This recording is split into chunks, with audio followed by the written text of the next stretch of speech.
Mesdames, Mesdemoiselles et Messieurs, bienvenue à ce troisième chapitre de raisonnement qui consiste à la logique et à la déduction.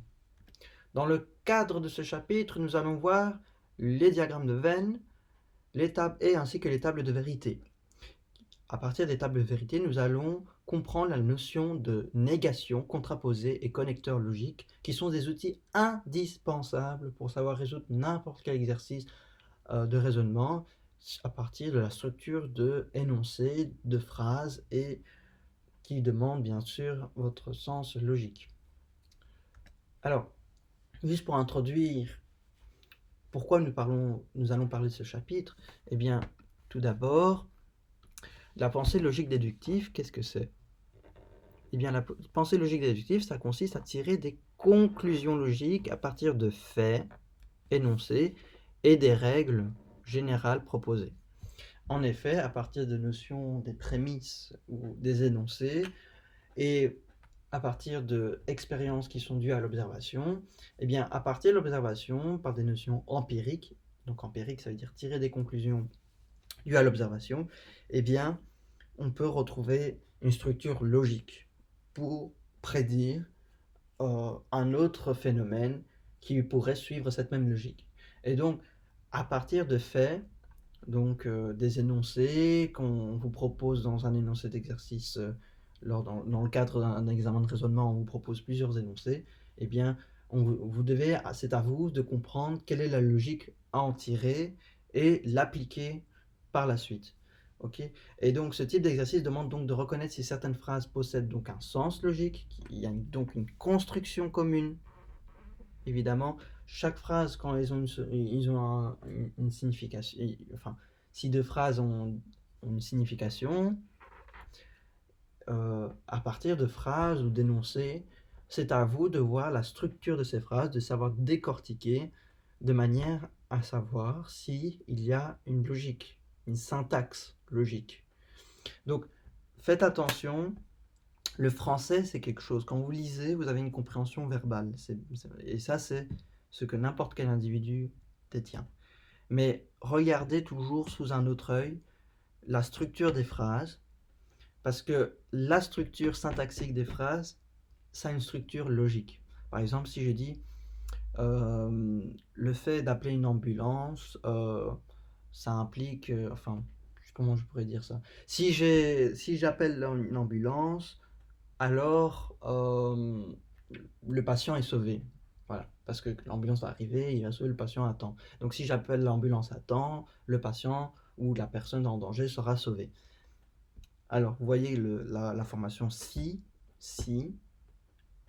et puis vous voyez ambulance appelée à temps, alors le patient sera sauvé. Le alors, vous voyez que c'est une implication. Donc ça veut dire que si, donc après le si, donc l'ambulance est appelée, c'est une condition. On verra la différence dans la suite des capsules, quelle est la différence entre conditions nécessaires et conditions suffisantes. Mais on voit que déjà, si l'ambulance est appelée, donc il y a une condition, et donc la condition ambulance doit être réalisée, donc ambulance est appelée, attends, donc ça c'est une condition qui doit être réalisée. Cela va impliquer, parce qu'il y a le alors dans la phrase, et donc implique directement quoi que le patient sera sauvé. Donc ambulance tatati tata implique patient sauvé. Et vous voyez qu'il y a donc une structure. Ok. Et donc, voilà, on va voir ces notions-là, cette syntaxe des phrases. Évidemment, le raisonnement verbal, c'est ça en fait, c'est regarder la syntaxe d'une phrase et voir comment, de manière structurelle, elle est organisée dans une certaine séquence logique. Et donc, c'est ce qu'on va voir durant les capsules, c'est comment analyser des phrases, puis les transformer sur une forme syntaxique, les traduire sur une forme de langage formel, donc dans un langage de logique formelle, pour pouvoir résoudre de manière efficace et de manière très méthodique le raisonnement à partir de la structure des phrases. Donc, vous pouvez lire un énoncé, un fait, une proposition, à partir de votre logique naturelle, vous pouvez trouver la réponse, ce qu'on appelle toujours le bon sens. C'est toujours possible, évidemment. Vous n'avez pas besoin de faire toute une transformation, de transformer une phrase sur une forme de syntaxe de logique. et puis appliquer une méthode dont je vais vous apprendre dans la suite, vous n'êtes pas obligé de l'appliquer, vous pouvez utiliser votre bon sens, votre intuition, mais attention, ça implique des lacunes, deux importantes lacunes. Eh bien, la première, c'est que cette méthode, elle est lente. Évidemment, si la phrase est tellement longue, s'il y a plusieurs séquences logiques qui se suivent l'une après l'autre, eh bien, c'est lent.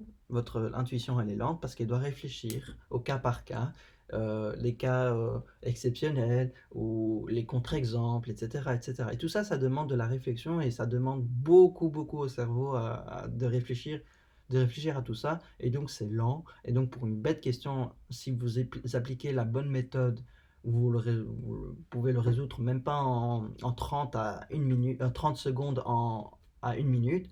Mais si vous devez appliquer votre logique naturelle et votre intuition, vous pouvez prendre parfois 5 à 10 minutes pour trouver la bonne réponse. Donc vous voyez, en termes de gain du temps, le plus intéressant, c'est d'utiliser des méthodes dont vous devez les appliquer, même si vous n'avez pas de logique, vous n'avez pas une bonne intuition logique, mais si vous appliquez les méthodes, vous ne vous trompez jamais, et en plus c'est rapide.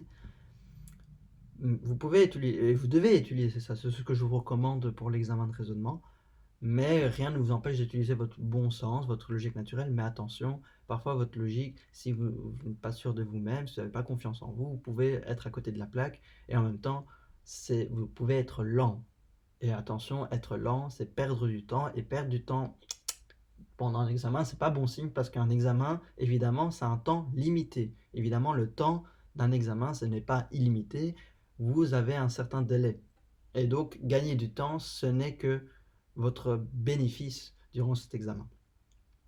Et voilà, et donc vous êtes lent, ça peut arriver à n'importe qui, et donc les phrases sont parfois composées d'énoncés improbables, contrant votre logique naturelle, encore des intitulés dits choquants, tout en gardant bien sûr une logique dans l'énoncé. Mais parfois l'énoncé peut vous paraître tellement choquant que ça peut parasiter votre raisonnement, votre logique naturelle. Parce que voilà, quand vous avez un énoncé, vous lisez ça, ça va rentrer dans votre mémoire, enfin, et ça va recruter des notions de votre mémoire dans votre cerveau, et donc vous allez ressortir votre culture générale, les notions dont vous avez apprises durant la maternelle, en primaire, et donc ces notions-là vont parasiter votre raisonnement. Et je vais vous expliquer pourquoi. Par exemple, quand on vous dit tous les dauphins volent, quelle est la phrase équivalente de tous les dauphins volent? Eh bien, c'est tout ce qui ne vole pas n'est pas un dauphin. Ok? Donc, la logique, elle est là. Si tous les dauphins volent, ben, tout ce qui ne vole pas n'est pas un dauphin, ça c'est la logique. Mais, qu'est-ce qui pourrait parasiter? Eh bien, votre raisonnement, ben, vous avez vu durant la primaire ou la maternelle, enfin, en tout cas depuis votre plus jeune âge, qu'un dauphin c'est un mammifère marin, ça n'a pas d'ailes, voilà, ça a des nageoires, donc ça nage, ça ne vole pas. Mais pourtant, l'énoncé, elle a une logique, c'est trouver la phrase équivalente de tous les dauphins volent. Et donc, c'est tout ce qui ne vole pas n'est pas un dauphin. La logique, elle est là, en termes structurels, en termes syntaxiques, la logique, elle est correcte. Mais en termes de bon sens, en termes de culture générale, il est aberrant de penser que les dauphins volent. Et ça, c'est ça qui va perturber votre raisonnement, votre démarche de raisonnement, parce qu'il y a un parasitage de votre mémoire, de vos connaissances générales, qui vont ralentir votre raisonnement, parce que vous allez dire, d'accord, tout le dauphin vole, donc qu'est-ce que la logique derrière? Mais votre cerveau vous envoie un signal en disant, oui, mais les dauphins, ça nage, ça ne vole pas, c'est bizarre, et donc vous êtes perturbé. Et donc parfois vous pouvez inconsciemment ou parfois même vous êtes perturbé par ça et vous prenez beaucoup de temps pour raisonner.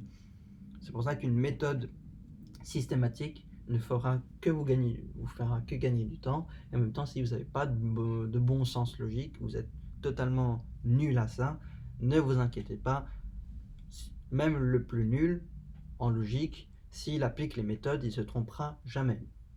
Parce qu'il y a une méthode qu'il faudra appliquer, elle est simple, c'est rapide, efficace et vous avez toujours votre bonne réponse, même si vous n'êtes pas convaincu, mais en tout cas, ce sera la bonne réponse. Voilà. Alors, nous continuons donc à utiliser la logique formelle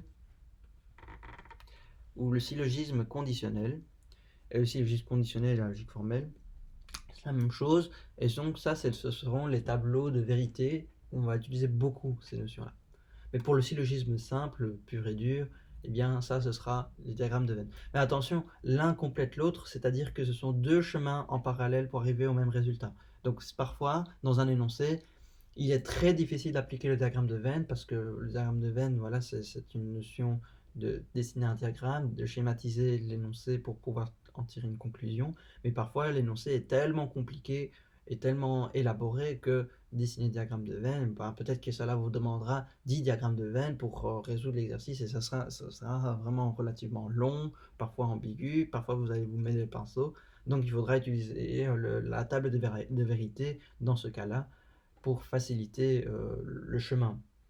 Parfois, ce sera à l'envers. Parfois, vous allez commencer par la table de vérité et vous allez vous rendre compte que c'est hyper long, hyper compliqué. Donc, le diagramme de Venn vous sera de secours. Donc, il faut utiliser ces deux méthodes en parallèle, diagramme de Venn et table de vérité, et savoir lesquelles des deux est la plus rapide, la plus efficace. Et en fait, les deux fonctionnent toujours, mais c'est juste qu'il y en a un chemin qui sera beaucoup plus facile que l'autre. Et donc, c'est à vous, par l'entraînement, dû aux exercices répétitifs, d'avoir l'intuition de savoir quel chemin faudra-t-il prendre pour arriver au résultat le plus efficace, le plus rapide. Alors, pour vous prouver qu'à l'examen, on utilise beaucoup de diagrammes de Venn, mais pas que, il faut utiliser beaucoup les tables de vérité, eh bien, voici des exemples. La maladie, ça c'était, je ne sais plus à quelle année, j'ai un peu mélangé, mais je pense que c'était 2017, 2018, enfin 2017 surtout. Une maladie potentiellement mortelle, toujours par la présence simultanée de deux symptômes.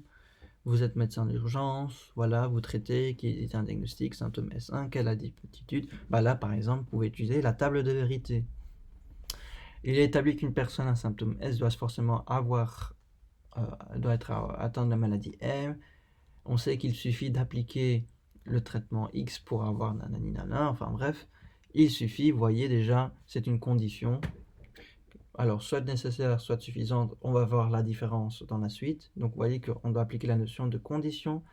On peut appliquer la notion de la table de vérité, voire un diagramme de Venn aussi, on peut l'utiliser. Il est établi qu'un patient M guérit toujours en prenant un médicament. Bah là, on voit que c'est des notions d'implication. Là aussi, c'était une notion d'implication. Notion d'implication, ça on verra dans la notion de table de vérité. Et c'est comme ça qu'on peut trouver les contraposés, etc., les énoncés équivalents. Puis voilà, les règlements d'un cabinet, on a des masques, des gants, et donc le port du masque est donc une condition pour l'exercice. De quelles conditions s'agit-il? Ben voilà, c'est la notion condition nécessaire suffisante, c'est ça que nous allons vraiment en parler dans la suite. Je sais que tout patient atteint de maladie M a des fortes fièvres, donc tout patient, voilà, il y a des notions d'implication, mais attention, c'est tout patient, donc c'est universel. Donc vous devez faire un diagramme de Venn pour pouvoir trouver la réponse de la conclusion, et là, vous devez faire un certain patient.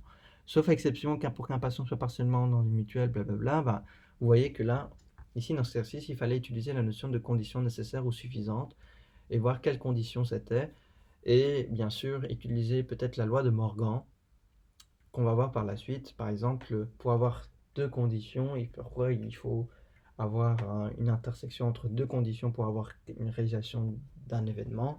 Mais si on veut l'inverse, il y a des contraposés, il y a un effet de négation.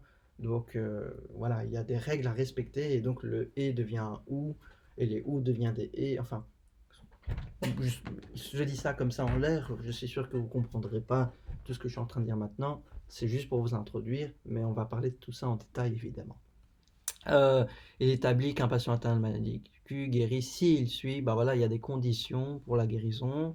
Vous allez voir qu'il y a des notions d'implication, il faut utiliser la table de vérité ou le diagramme de Venn, enfin surtout ici, le plus efficace c'était la table de vérité, suivre un traitement, etc. Vous voyez, on utilise beaucoup de tables de vérité et de diagrammes de Venn. Là aussi, l'ambulance ne sort que si l'hôpital, ça c'était une question de l'année dernière. Et vous voyez que là, il fallait comprendre la notion de conditions nécessaires et conditions suffisantes et la notion d'implication pour savoir quelle est la phrase qu'il fallait en tirer. Et ça, nous allons voir. Et voilà, ça c'est la même chose, voilà, en Europe, tous les cardiologues ont des diplômes en médecine, mais tous ne sont pas européens. Bah, ça, vous pouvez utiliser un diagramme de Venn. Puis voilà, ça c'est la logique euh, par ordre, donc notion d'ordre, donc qui est plus grand, qui est plus petit. Ça demande plus, euh, ça demande plus de l'intuition, la logique naturelle, que utiliser le diagramme de Venn ou la table de vérité. Mais bon, on peut utiliser toujours un diagramme de Venn et une table de vérité aussi pour résoudre ce genre d'exercice. Mais parfois, voilà, il y a des notions peut-être plus rapides, des méthodes plus rapides. Mais bon, en général, vous avez remarqué que à 99-95%, on utilise beaucoup les diagrammes de Venn et la table de vérité à l'examen. Voilà, certains parodontologues jouent au tennis, etc. Tous les dentistes de ce cabinet sont parodontologues. Donc ça, c'est faire un diagramme de Venn. Tous les lapins sont des chiens. Bah voilà, ça, c'est une question classique de syllogisme, donc il faut faire un diagramme de Venn. Ou table de vérité aussi, ça peut le faire, mais c'est plus efficace, c'est le diagramme de Venn. 4 symptômes, etc. Vous devez lire l'énoncé relativement long, mais ce qu'il fallait utiliser ici, c'était des diagrammes de Venn. Et voilà, là aussi, diagramme de Venn à utiliser. Donc voilà, si vous maîtrisez le diagramme de Venn, les tables de vérité, ça restera facile. Mais alors, on va jamais vous demander explicitement de faire une table de vérité, évidemment, ou un diagramme de Venn. Est-ce qu'on vous l'a demandé? Est-ce que dans l'exercice, tous les lapins sont des chiens? Quelle information supplémentaire? Est-ce qu'on vous a dit qu'il fallait utiliser le diagramme de Venn? Est-ce qu'on vous a dit qu'on devait utiliser une table de vérité? Est-ce que dans tous les exercices que je vous ai montrés, est-ce qu'on vous explique quelle méthode, dans l'énoncé, quelle méthode il fallait utiliser? Eh bien, non. On ne va jamais vous le demander. On ne va jamais vous l'expliciter. Donc, on ne va jamais vous demander explicitement de faire une table ou un diagramme de Venn pour résoudre un exercice. C'est sous-entendu, c'est à vous d'avoir le réflexe de savoir quand et comment utiliser dans un exercice proposé. Et donc, à la fin de ce cours, vous devez être capable de traduire un texte, donc prendre un texte, le traduire sous sa forme en diagramme de Venn ou en syntaxe pour une table de vérité. Traduire aussi précisément que possible que les phrases d'un énoncé de logique propositionnelle sous forme de P, de Q, donc voilà, sous forme de lettres, et indiquer quelle phrase correspond à chaque variable propositionnelle. Et donc là, vous devez utiliser la table de vérité à partir de cette logique propositionnelle.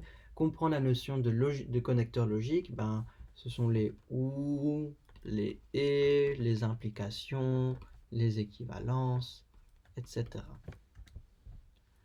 Mais bon, en tout cas, ce qu'il y aura, c'est savoir faire un tableau de vérité, une table de vérité. C'est très important pour déterminer si une proposition est toujours vraie ou fausse. C'est toujours binaire comme résultat.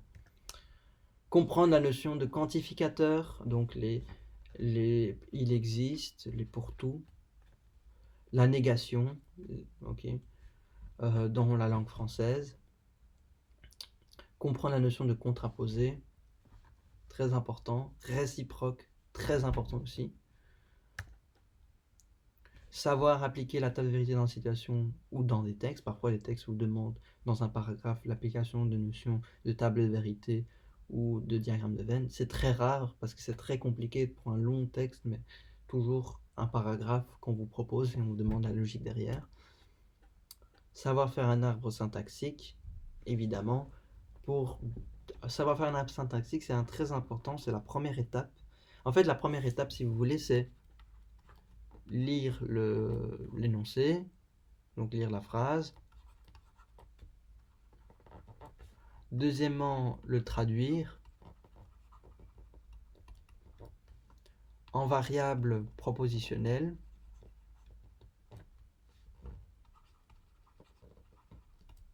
Ok. et traduire évidemment les connecteurs logiques.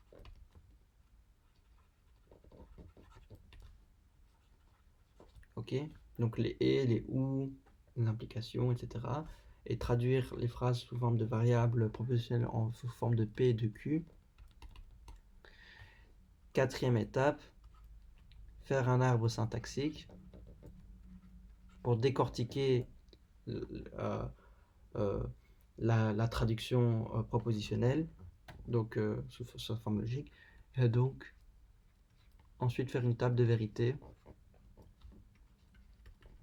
C'est pour simplifier, pour savoir comment faire sa table de vérité correctement à partir de l'arbre syntaxique. Et puis mettre des vrais ou des faux quand il faut pour compléter la table de vérité. Et puis faire une conclusion.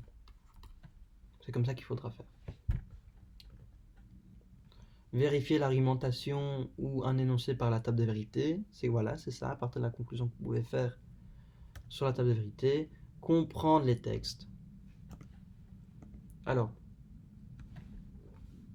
une chose, par exemple, tout ce qui n'est pas lapin sont des chiens. Bah, par exemple, cette phrase-là, comment on la traduit sous une forme de logique? Bah, par exemple, allez, les non-lapins, donc ça veut dire la négation de lapin. Vous faites non-elle implique chien. Voyez, ça c'est la traduction en logique propositionnelle. Non-lapin implique chien. Et vous voyez que j'ai dit une phrase, tout ce qui n'est pas lapin est un chien. Donc tout ce qui n'est pas lapin est un chien. Bah, si vous faites la traduction en logique séquentielle, bah, c'est le symbole non, non-elle implique c'est. Et donc si vous voulez faire l'arbre syntaxique, eh bien c'est relativement simple. Non-elle, ça donne c, et donc ça donne elle. Et vous voyez que donc vous devez faire comme table de vérité le L, le non-L, le C et l'implication. C'est comme ça que vous allez faire votre table de vérité à partir de l'arbre syntaxique. Mais bon, je sais que pour l'instant, pour vous, c'est encore nébuleux, vous ne comprenez pas pourquoi je vous parle de tout ça. C'est pas grave, c'est juste pour vous illustrer, mais pour vous, c'est pas encore clair maintenant parce que je vous ai pas encore expliqué la table de vérité, parce que c'est pas encore maintenant que nous allons le voir. Nous allons voir ça dans plusieurs capsules plus tard, mais pas maintenant. Mais c'est juste pour vous montrer c'était quoi le but de vous expliquer ça maintenant. Alors, il y a deux outils pour un exercice de raisonnement logique, déductif ou de situation, et donc c'est le diagramme de Venn et la table de vérité. Ça, ce sont vraiment les deux seules issues et les deux méthodes que nous allons apprendre. Et bien sûr, ça demande du temps parce qu'on va beaucoup parler pour chacune des méthodes, mais en même temps, j'ai le devoir de vous préciser plusieurs concepts, comme vous rappeler la notion des ensembles, donc qu'est-ce qu'une intersection, qu'est-ce qu'un ou, qu'est-ce que, etc. Hein. Donc c'est cette partie-là qui va prendre plus de temps parce que je dois vous introduire. Donc je ne vais pas rentrer directement dans la méthode du diagramme de Venn direct. Je vais d'abord introduire quelques concepts avant, au préalable, pour qu'il n'y ait pas de lacunes par après. Et puis j'expliquerai en détail les méthodes des diagrammes de Venn. Et puis dans la grande partie 2, je vais expliquer la table de vérité. Ok, alors on va commencer déjà par ça, mais pas directement. D'abord, je dois faire un petit rappel. Donc, dans cette capsule, maintenant, c'était juste une introduction. Et je vais juste vous expliquer des concepts, la base des bases dans la théorie des ensembles. Qu'est-ce qu'un et, qu'est-ce qu'un ou, etc. Et puis, dans la capsule suivante, là, je vais rentrer dans le vif du sujet sur la méthode du diagramme de Venn. Ok, mais donc c'est pour ça que d'abord, je dois vous réexpliquer la base des bases pour pas que vous ayez des lacunes après. Et puis, quand on aura fini le diagramme de Venn, on passera à la méthode des tableaux de vérité. Alors, donc voilà, nous voici sur la méthode des diagrammes de Venn, mais avant, petite introduction. Les diagrammes de Venn utilisent des cercles, voilà, ou d'autres formes entrecroisées pour illustrer des relations logiques entre deux ensembles ou plus. Donc on utilise plusieurs ensembles et on va voir s'il y a des intersections ou des relations entre eux. Alors c'est un outil d'organisation visuelle, donc c'est fait pour votre visualisation en montrant des similitudes et des différences entre divers éléments. Ils sont appelés des diagrammes d'ensemble ou diagrammes logiques et sont couramment utilisés dans le domaine mathématique, statistique ou la logique, et ça c'est notre cas, de la linguistique et l'informatique et des affaires. Il peut s'agir de diagrammes simples de 2 ou 3 ensembles, ou voire plus. Ils sont utilisés pour décrire, mais aussi d'analyser de façon dont les éléments sont liés les uns aux autres au sein d'un univers ou d'un segment. Enfin bref, pas très important, c'est pas grave, mais bon. Ces derniers permettent aux utilisateurs de visualiser des données d'une façon claire et performante et sont donc couramment utilisés dans la présentation et rapport. Alors, premier avantage que vous pouvez tirer du diagramme de Venn, c'est visualiser les informations, voir la relation entre plusieurs ensembles, et donc on l'utilise pour réfléchir dans la logique des concepts pour représenter des relations et communiquer de façon visuelle. Alors ça permet de comparer plusieurs options, comprendre clairement ce qu'elles ont en commun, choisir un produit, un service important à acheter, ou par exemple quand vous savez deux manières d'arriver sur plusieurs options, laquelle est la plus logique, enfin cela dépendra de comment vous allez dessiner le diagramme de Venn. Donc dessiner correctement un diagramme de Venn, ça permet de choisir la bonne proposition. Par exemple, quand vous avez un énoncé en raisonnement, vous avez plusieurs propositions, et bien vérifier chaque proposition à partir d'un diagramme de Venn. Ça permet de, voilà, si votre diagramme de Venn a été correctement fait, ben, vous aurez choisi la bonne proposition qui correspondrait. Et donc ça permet de résoudre des problèmes mathématiques, bon, voilà, mais surtout de logique, et c'est comparer des ensembles, comprendre la logique, et alors on parle de logique, une formulation d'équation, mais en même temps de logique booléenne, qui se cache derrière une recherche de mots impliquant des opérateurs ou et de façon dont ils sont regroupés. La logique booléenne, c'est ça, c'est savoir qu'est-ce qui est vrai, qu'est-ce qui est faux à partir d'opérateurs. Et donc la logique, c'est utiliser donc le diagramme de Venn pour utiliser la validité d'un argument, et donc on utilise donc ce raisonnement déductif pour voir si des prémices sont vraies ou la forme de la logique est correcte, et on peut donc trouver des conclusions. Je vous mets déjà un exemple. Si tous les chiens sont des animaux et que notre animal domestique Mojo est un chien, alors Mojo doit être un animal. Si nous attribuons des variables, nous disons que les chiens sont C, les animaux sont A, voilà. Mojo c'est B. Sous la forme logique, cela donne tous les A sont des C, tous les B et C, par conséquent B et A. Et comment on fait ça? Eh bien, si tous les chiens sont des animaux, donc tous les chiens sont des animaux,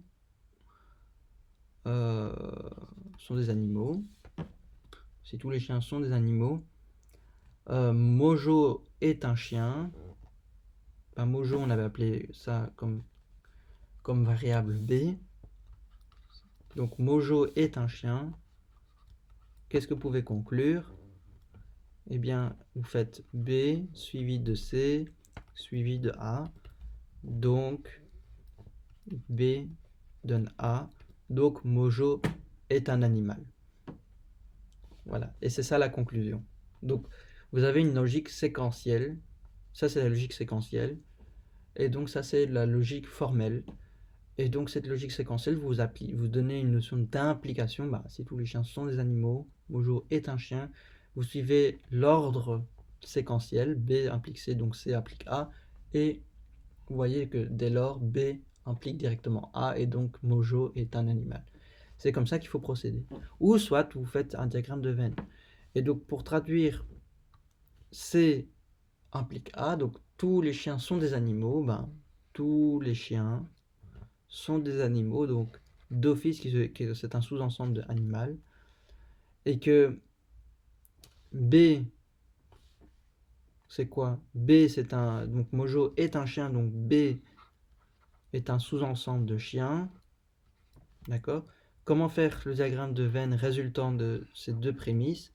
Eh bien ça va faire B est un sous-ensemble de C, et C est un sous-ensemble de A, et donc B, tous les B sont des A, donc tous les B sont des A. D'accord? C'est comme ça qu'on fait des diagrammes de Venn. Soit vous faites une séquence logique, ok, par manière séquentielle, soit vous faites un diagramme de Venn. Et vous faites un diagramme de Venn résultat. Et donc le diagramme de Venn, c'est ça. Et donc il s'apparente à cela, la logique appelée la table de vérité. Ouh là là. Mon stylet fait un peu n'importe quoi. Et donc le diagramme de Venn qui s'apparente à cela en logique est appelé une table de vérité, c'est vrai. Là, ce qu'on avait fait en termes séquentiels, on pouvait utiliser la table de vérité. Mais bon, on a fait directement de manière logique la séquence directement. Et on place des variables dans les colonnes afin de déterminer ce qui est logiquement valable. Mais bon, ça c'est la table de vérité, mais on aurait pu utiliser le diagramme de Venn comme je vous l'ai montré avec les petits cercles. Et tirer la conclusion. Donc vous voyez, il y a plusieurs méthodes au final pour arriver au même résultat. Mais bon, ici dans le cadre de cette capsule, déjà on est en train de parler que du diagramme de Venn.